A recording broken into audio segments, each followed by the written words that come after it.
that we have a president here in Delano, California.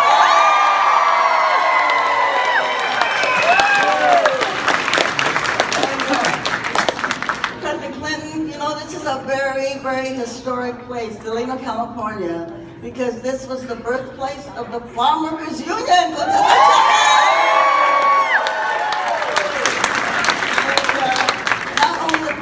Movement, it was the birthplace of the Chicano movement. And the farmers, as you know, who didn't have a union, who didn't have toilets, who didn't have drinking water, didn't have the right to organize, and this is where it all happened, and it spread all over the United States of America. And how lucky are we today? Some of you will remember way back in 1968 that we had someone here who was going to be the President of the United States. Unfortunately, we lost him. But that was Robert Kennedy. And,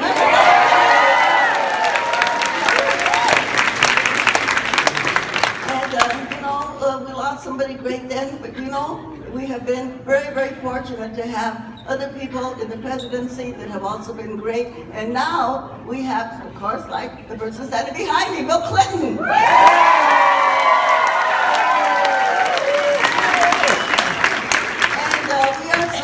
Now that we are going to be able, all of us, to work to get somebody else elected to the presidency named Hillary Clinton.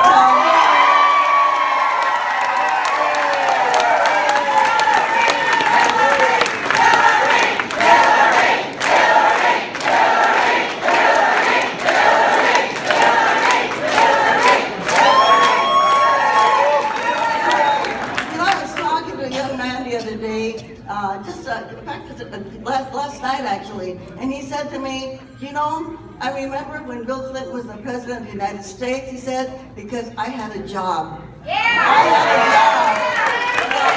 had a job. President Clinton created more jobs in his lifetime. Not only that, but at the end of his presidency, we in the United States, we were actually in the black. We had a surplus of money, not a deficit. Unfortunately, the people that got elected after him, they kind of blew it all away, no? But we know we have a strong tradition with the Clintons. And not only that, but they have always been there with us. They have always been there with us. It's not a question of they don't know who we are, because they come and they reach out to us. And just like Bill Clinton coming here to Delano, California, who would know that we would have the President Bill Clinton here in Delano, California?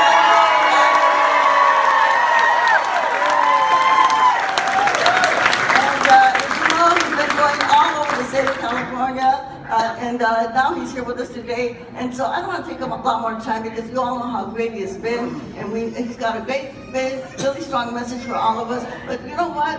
I want all of you that are here, not just to hear this message that he's going to give us today, but I want you all to make a commitment. Make a commitment that we are going to go out there and we're going to knock on every door in Delano, and we're going to make sure that we get Hillary Clinton elected, because she can't do it unless we go out there and do the work for her.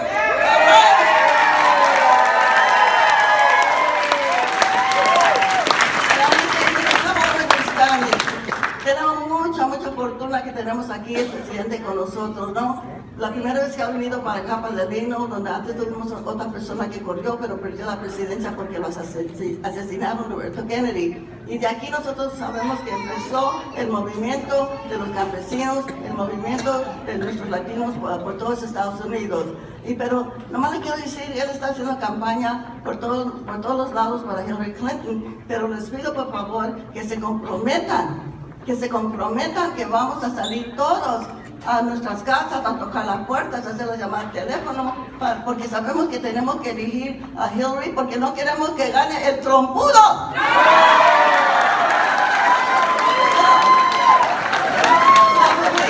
We don't want that other guy, the hater, no? We want that hater to win, and so we gotta go out there and work very hard. So please, un aplauso, por favor.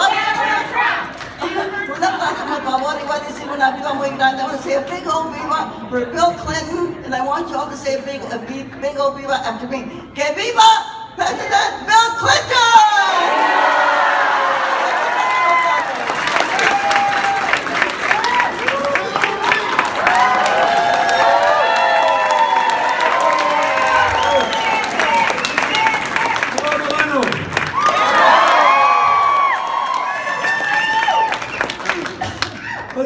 another hand to the youngest 86-year-old lady I ever met. And one of the most significant women in the last 100 years in America, Dolores Wilson. Thank you very much. I want to thank Mayor Chavez for meeting me with his beautiful fiancée, Sinead Both. Thank you very much. I want to thank the members of the City Council and the Superintendent of Schools and the principals and all the educators who came out here. I want to thank the Titan Band for playing. And I thank you all for coming. This is a really important election, especially for people like you in communities like this. There are some people who think we should build walls. And others who favor building bridges. There are some people who believe we can't grow together, and others who just are content to let us grow apart. This whole election reflects, believe it or not, a lot of the things that are going on all around the world, where there's not enough economic growth that is fairly shared, and where people are afraid of our differences.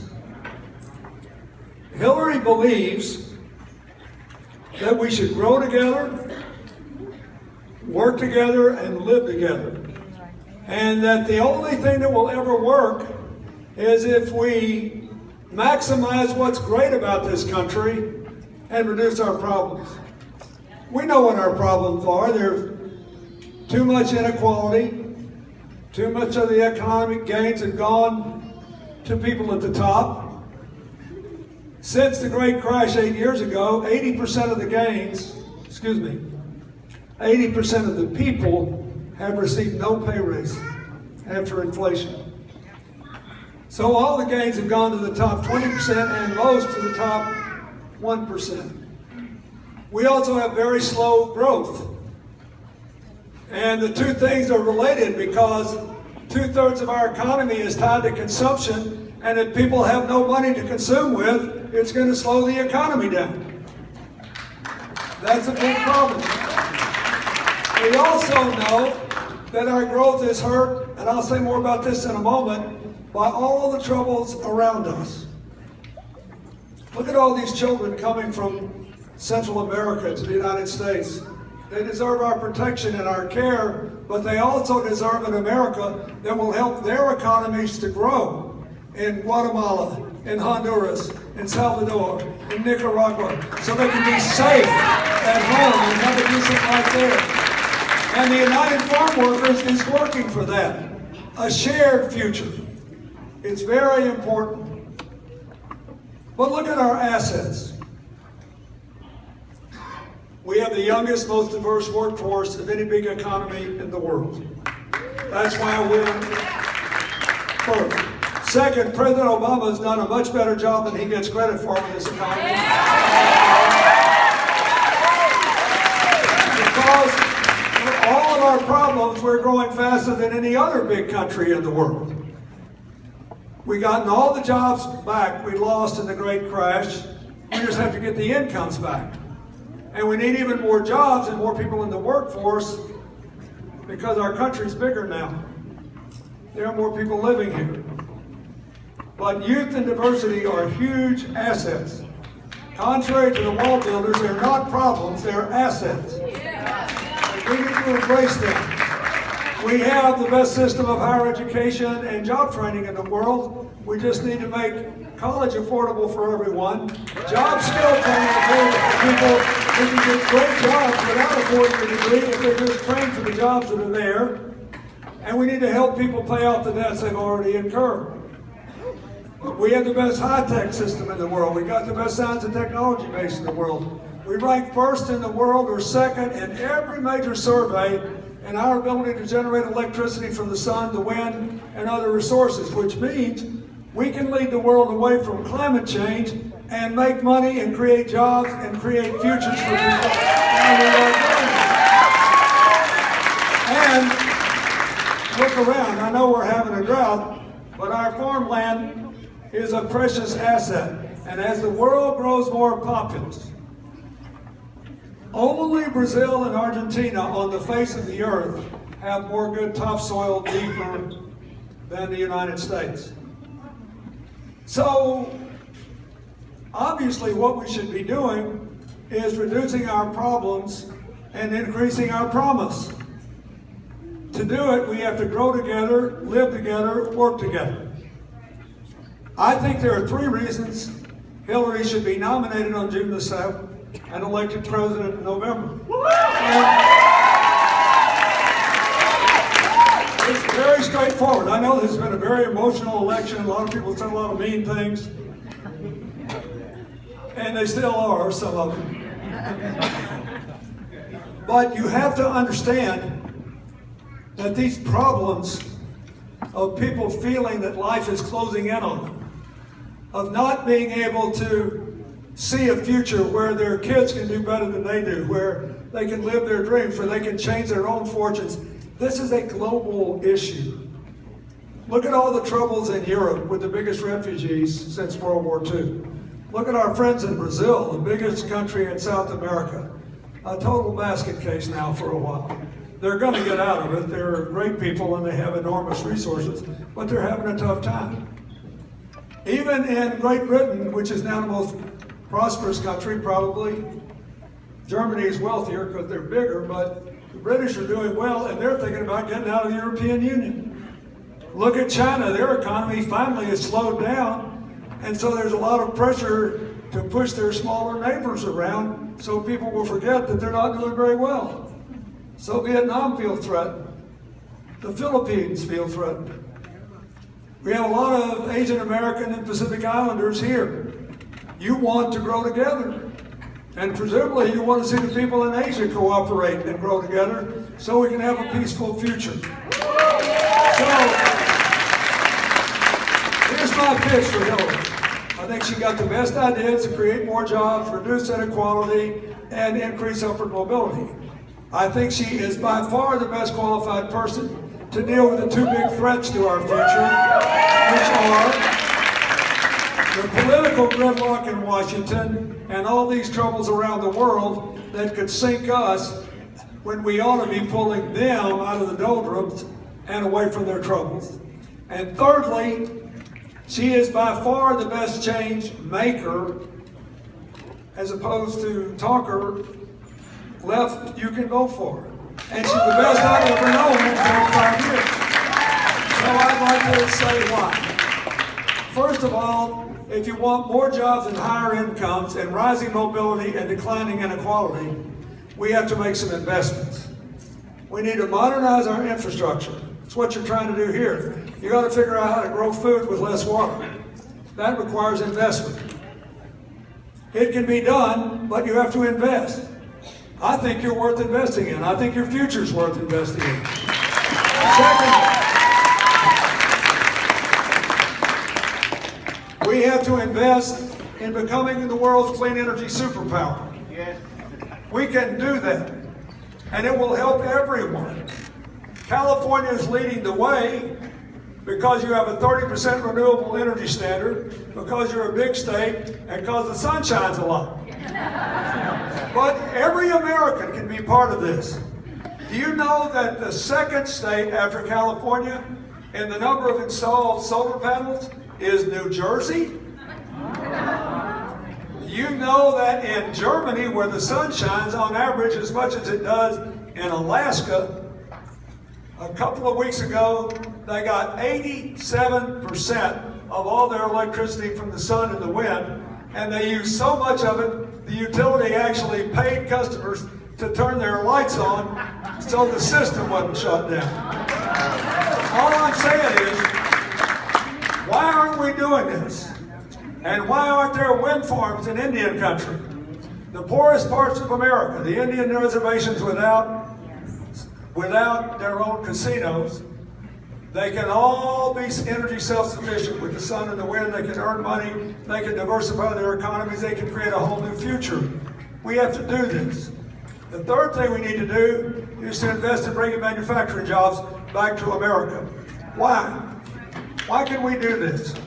Not by cheap wages, but by recognizing that the most important things today in manufacturing are transportation costs, materials, and energy. You get cheap energy through clean energy, then you can say America's the biggest market in the world. Say the transportation costs, make it here. One of the big reasons Hillary won in New York is that in New York City, we are growing manufacturing jobs again because of this fundamental fact. And in Ohio, they are. In Indiana, they're making German cars, Mercedes-Benzes, and selling them all in China. This is going on in your country right now. We should do it everywhere. And we have to recognize that if the banks make loans in the communities where they take money, we'll have a lot more small businesses again. And she is committed to that. Second thing we have to do is to reduce inequality. California led the way by raising the minimum wage a lot. California, New York, Oregon, Seattle. Hillary favors working with all the states to help them develop their own strategies to move different parts of the state based on their economy up to $15 an hour and to immediately put a $12 floor on the minimum wage at the national level. I think it's a good idea. In addition to that, nobody raising children and working full-time should live in poverty. Nobody, not a single soul in this country. Second thing we ought to do is to give these companies that are held by stockholders incentives to give more of their money to their workers, their communities, and even their customers. You know, it's just been in the last 20 years or 30 years or so that companies are run only for the benefit of the stockholders, where the only thing that matters is what your stock price is after somebody holds it for a year and a day so they can dump the stock and get a lower tax rate. Hillary said we need a carrot and a stick to change this. Give these companies a 15% tax credit if they fairly share their profits with their employees and their communities. Do not give them a lower tax rate in a year and a day. Make them hold it a little longer. The companies that work on a longer time frame make more money over any 5-year period. Always. You can look and look and look. We have gotten the finance tail wagging the economic dog. You set up a company to provide a good or a service. If you forget about the good or the service and only think about what the stock price is in a year and a day, you're going to get in trouble. And that is a big cause of inequality. When I was president, we were all rising together. As far as I know, it's the only time in American history when the percentage increase in family income was led by African Americans and Hispanics. Nobody else was mad. No one else was mad because we were all rising together. We were all rising together. It will happen again if you grow the economy from the middle out and the bottom up. We can do this, but it's serious. Then you got to make sure everybody can play in this economy. The quality of an education a child gets should not depend on the zip code in which the child lives.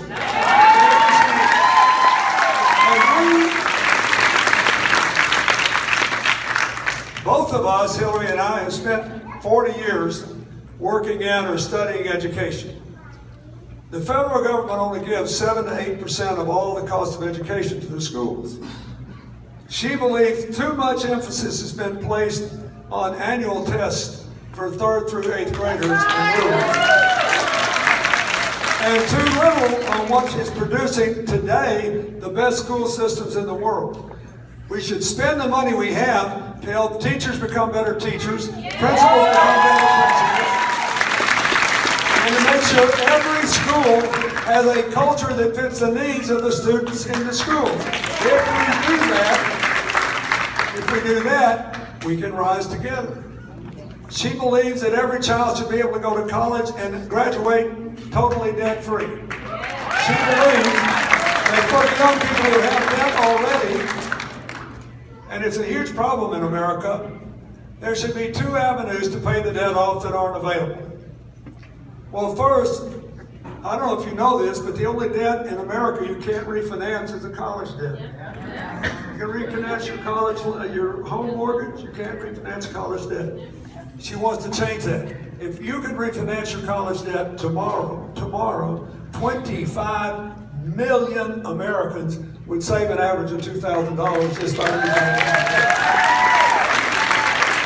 And she favors giving every student 2 options.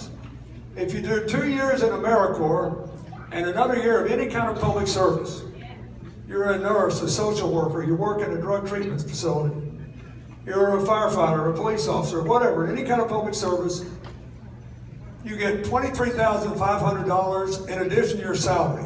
Totally tax-free to put against your debt. If you owe more, and a lot of people owe more, people who went to architecture school, law school, doctors, a lot of doctors owe $200,000. They might like to come back to a place like Delano to practice medicine, and they wonder, if I do that, can I ever pay my debt off? If she wins and she passes this program, you can, because what she says is,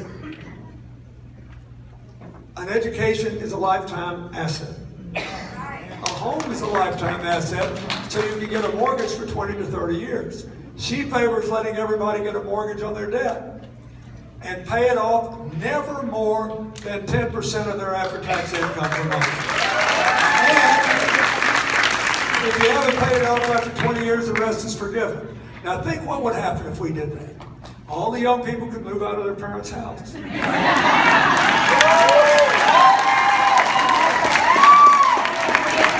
I can't tell whether the young or the parents are clapping more. But it's a big deal, right? This is a very big deal. If a young person has a job that she or he took just to make the loan payment, and there's a job over here you'd like better, but it pays less, you can now take that job because your debt payment will go down if your salary goes down. If a young person dreamed from childhood of owning a little coffee shop or a cafe here or a bakery, if you got a debt, you can't go to the bank and get a loan on that. Your credit rating is shot before you start. Not under this system, because if you get a loan and you don't make much money on your business the first year or two, the way most people don't, you won't owe anything on your debt. It's all tied to your income. And since it can never be more than 10% of your after-tax income, young people by the hundreds of thousands can qualify for these loans. We can liberate the energies of millions of Americans if we do this, and we can all rise together. Now, we also need to finish the work of healthcare reform. We need to get to 100% of the people with insurance. We need to lower the cost of prescription drugs, co-pays, deductibles, and where the private insurance market is not working, there ought to be a public option where you let people buy into Medicare or Medicaid by paying what they can afford. These big programs can take people with health problems much more cheaply because without raising rates, because there's so many millions of people insured. We need to finish this work. Then we need to think about the people that are still going to be left out. Number one, we must pass comprehensive immigration reform with the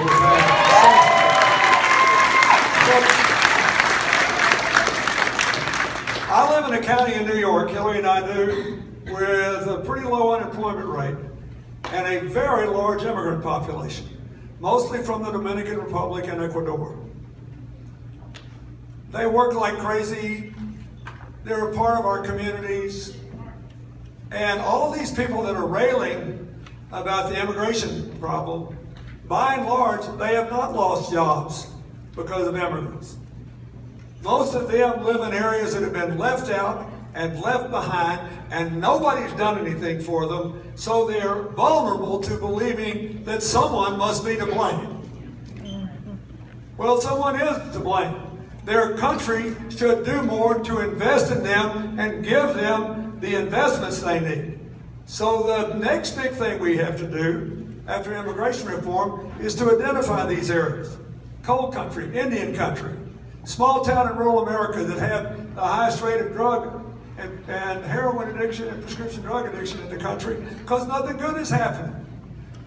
Hillary's got a plan to create massive incentives for private investment and then direct a fixed percentage of investment like agriculture department development funds, which would help around here and other places. In the areas where you have an unemployment rate above the national average and a poverty rate above the national average for a prolonged period of time. If we did this, we could equalize opportunities and reduce a lot of this anti-immigrant pressure. Because these people really aren't mad at immigrants. They're mad because they get up every day and they think every day is going to be just like yesterday. And they got to have somebody to blame. And they're despairing. I have been in these places just this year. I have seen places that are in worse shape today than they were in the 1980s. And we can do better. But we cannot leave anyone behind on the economic battlefield. Everybody deserves a chance to rise together. The next big thing we got to do if we want more people in the workforce is to provide affordable child care, paid leave, and equal pay. We still don't have the percentage of women in the workforce we did when I was president. And there are only 7 countries in the world that don't provide any paid leave. Now, California is doing so, and New Jersey is, and New York just voted too. But we got to do this on a national basis. We have to do this. No one should be required to choose between being a good parent and a good worker. The most important job of every society is right there. Raising children. That's the most important job.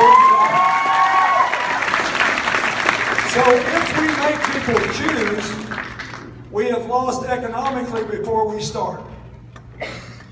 And Hillary's been working on this for decades.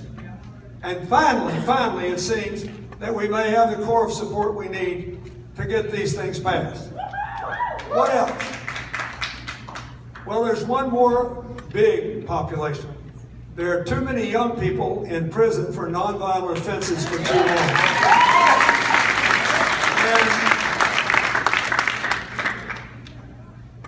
I signed a bill once that made a contribution to that, and I apologize to the NAACP over a year ago for doing it. It made a very small contribution, but a contribution nonetheless.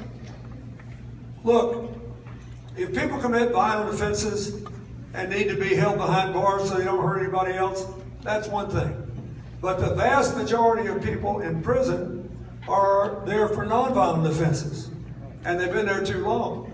And the vast majority of violent crimes are committed by a tiny percentage of the criminals, not the citizen population, the people that have actually broken some law.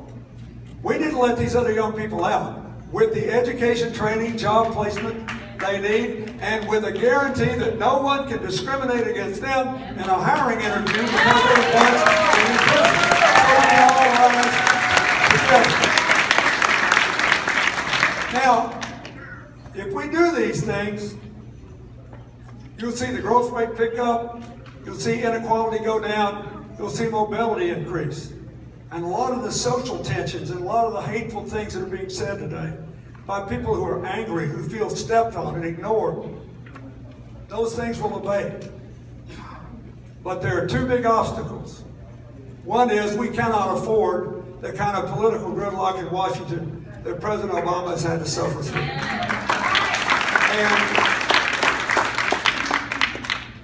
I feel bad sometimes for the Republicans in Congress. But listen, you see what poor Kevin McCarthy from California, he was in line to be Speaker of the House. And he lost his job for telling the truth. You remember what he said? He said, well, you guys didn't do anything last year. He said, oh, yes, we did. We drove Hillary Clinton's numbers down. Her poll numbers down with that special Benghazi committee. He didn't say there had been 6 other committees. This never happened in the history of America before. And all those other 6 committees were chaired by Republicans, and they said she didn't do anything wrong because no Secretary of State makes security decisions.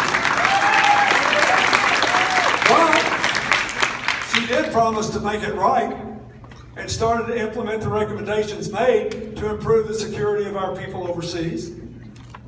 So they had a seventh committee, and they said, look, the other guys didn't get the memo. This is not about what happened. This is about trashing somebody. Now get in line here. And for 11 hours they tried in that hearing. And she proved why she ought to be president of the United States.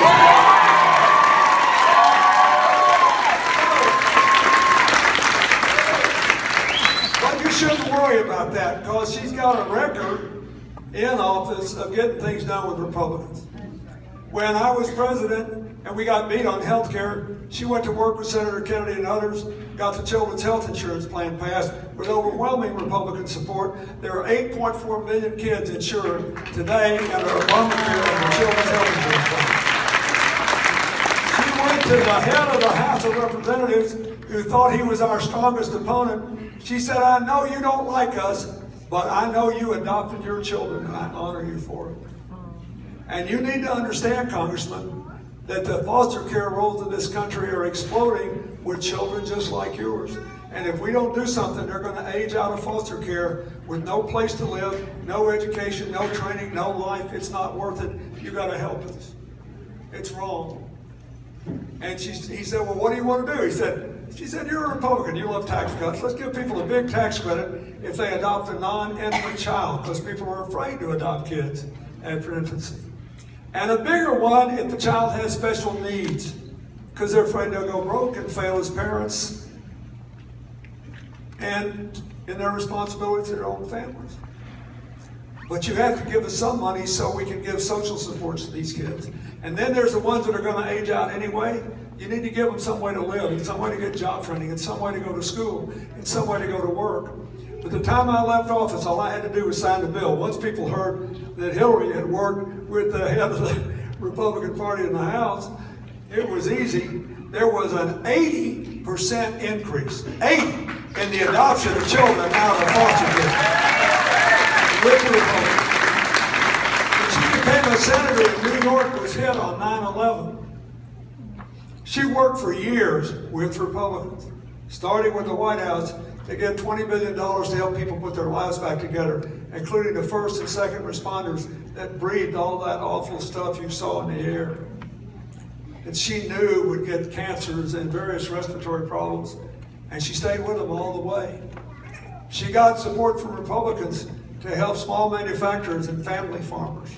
We got a huge agricultural sector in New York, believe it or not. Almost all of them are family farmers. And when she ran for re-election, the head of the Farm Bureau on Long Island, a tough place for Democrats, endorsed her. And the press said to this guy, he's a delightful man, he's still forward. But the press comes up and says, Joe, I thought you were a Republican. He said, I thought I was too. Well, how can you be for her? He said, look, all politicians sound good at election time. All I know is that she has actually done something to help these farmers hang on to their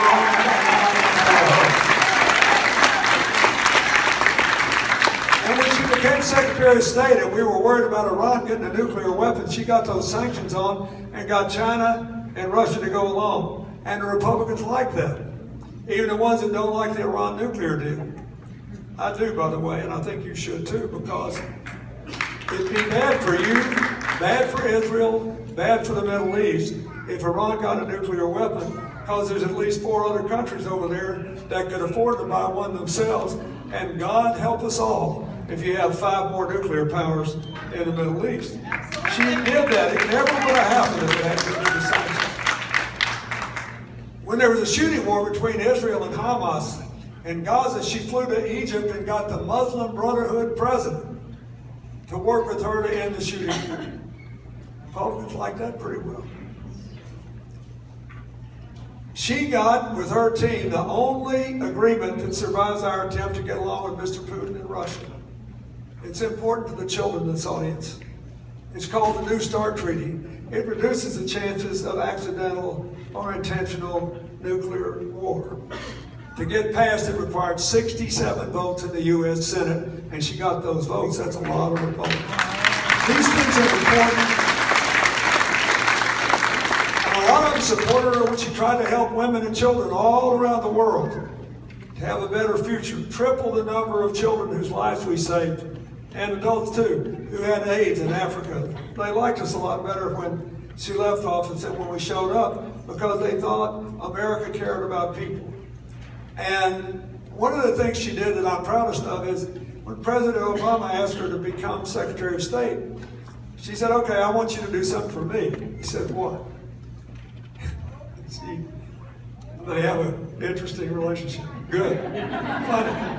She said, I want you to give me 2 or 3 of those young tech geniuses you use to beat me in the primary. Because I want them to go to work for America in the State Department, trying to win the battle of hearts and minds over social media. And this is very important. That's why she's been the strongest person to say, Mr. Trump is wrong when he says we ought to keep the Muslims out and demonize them any more than immigrants.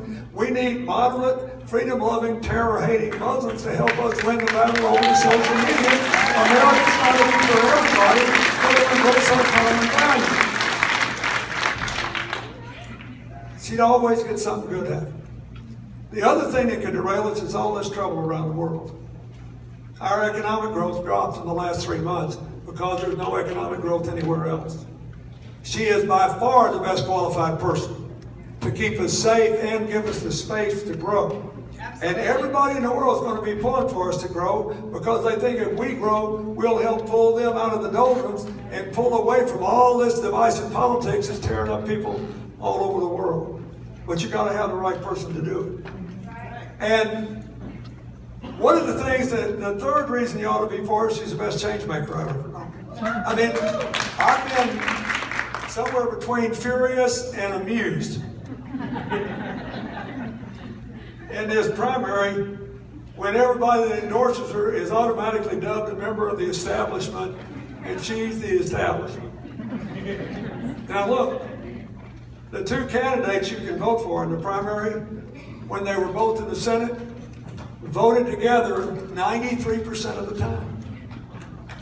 And when they differed, I agree with her.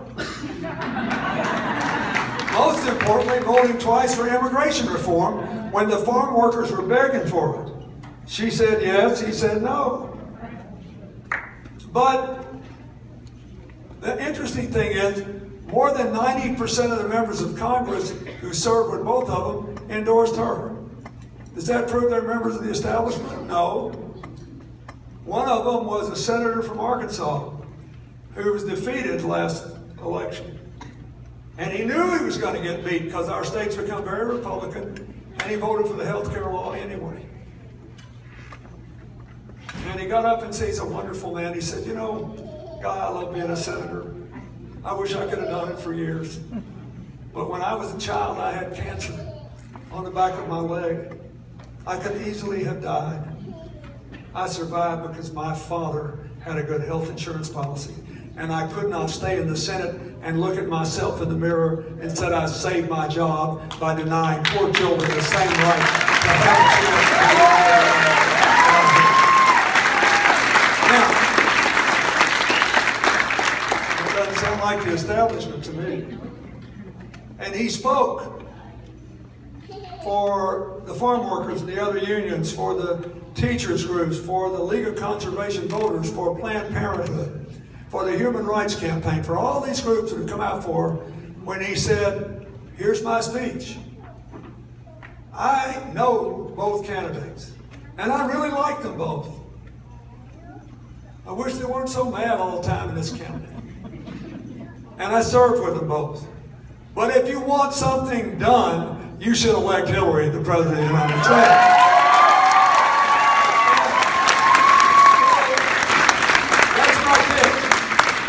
In California. Don't believe all these people tell you this whole thing's over and all that. There's a reason California, the biggest state, goes last. And another big state, New Jersey, goes last, along with the Dakotas, Montana, and New Mexico. We need to send her to that convention with the wind at her back, with a united progressive front, to go after the conflict between her and Mr. Trump. Now look, I got a lot of applause lines. I could make you boo Mr. Trump. I'm not interested in that. Not today. I want you to think about what you need.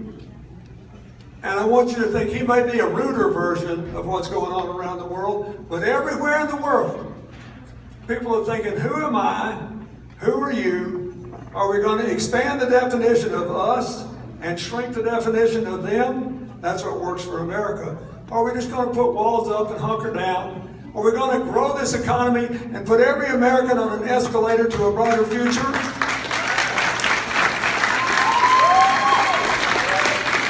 Or do what Make America Great Again really means, which is, hey, I'll make it the way it used to be. You will be better off. And if you're not, at least you'll have somebody else to look down on. That is a dumb idea. It will not work. You ought to vote for what's best for you and your children, your community, and your future. And I am just telling you, she got the best ideas. She's the only one prepared with a record of breaking gridlock and dealing with these challenges around the world. And she's the best single change maker I've ever known. She will be a great president, but she can't be a great president unless you back her in California. Early voting is starting. The election's in almost 2 weeks and a day or so. She needs you. And you ask Dolores, ask the farm workers, ask about her record. She will never forget you when the election's over because you represent America's future. God bless you and thank you.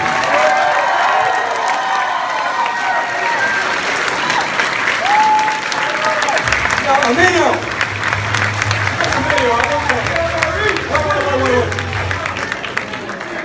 I mentioned Emilio earlier, but you know, he's running for Congress and his mother's pretty proud of him, and you should be too. So let's give him a big hand. Now look, don't forget, you can vote early. Almost 1 million people have already voted. You ought to be one of them.